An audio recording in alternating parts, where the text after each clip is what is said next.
lâché malheureusement. Voilà. Comme vous aurez compris, du coup, mon téléphone a déclaré une grève unilatérale contre la sélection. Et donc on va reprendre là où on a été. Et tu nous parlais des bourses, justement, des menaces qui pesaient liées aux bourses avec ce plan étudiant. Le problème qu'on a aujourd'hui avec ce plan étudiant, c'est qu'on va mettre en place un système de contrat avec les établissements de réussite. Donc ce contrat de réussite là, il dit que si on a des mauvaises notes, on se fera enlever notre bourse. Sachant que avec tout ce que je vous ai expliqué précédemment sur le fait que les compensations n'existeront plus, on sera considéré comme ayant échoué que si on a une note en dessous de la moyenne dans toute ton année. Et ça, c'est un vrai souci parce que ça veut dire que tous les gens qui sont précaires, alors que déjà que la bourse, on est bien tous d'accord pour dire que c'est pas suffisant, c'est pas un niveau assez haut, ils vont se retrouver à devoir arrêter leurs études parce qu'ils n'auront plus les moyens de payer leurs études. Et ça, c'est un vrai souci. Et ça, c'est vraiment dire, aujourd'hui, on se retrouve avec, en disant aux enfants de riches et aux enfants de personnes qui ont beaucoup de moyens, vous allez pouvoir réussir à l'université parce que vous, on s'en fiche que vous échouez. Il n'y a pas de souci, vous avez l'argent pour. Et ceux qui n'ont pas l'argent, tant pis pour vous, vous allez vous retrouver sans diplôme.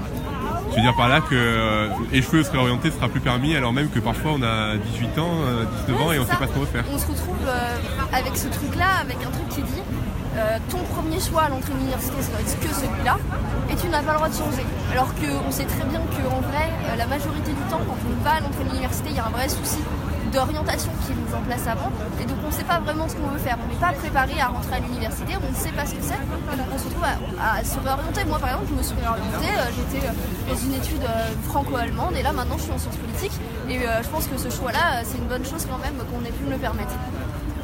Ok. Et là, dans la période des examens, tu penses quand même il y a des choses à faire?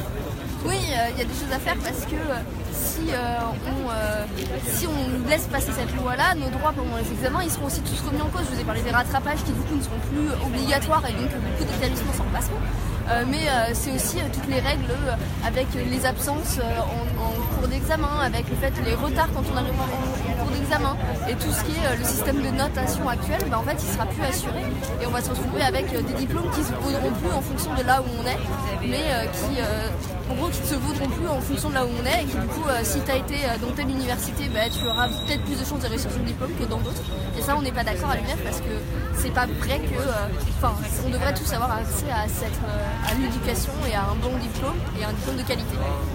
Tu veux dire que les droits étudiants changeraient d'une université à une autre avec ce projet de loi en fait? Oui, totalement, parce qu'il n'y aura plus les règles qui sont l'arrêté licence par exemple pour les licences.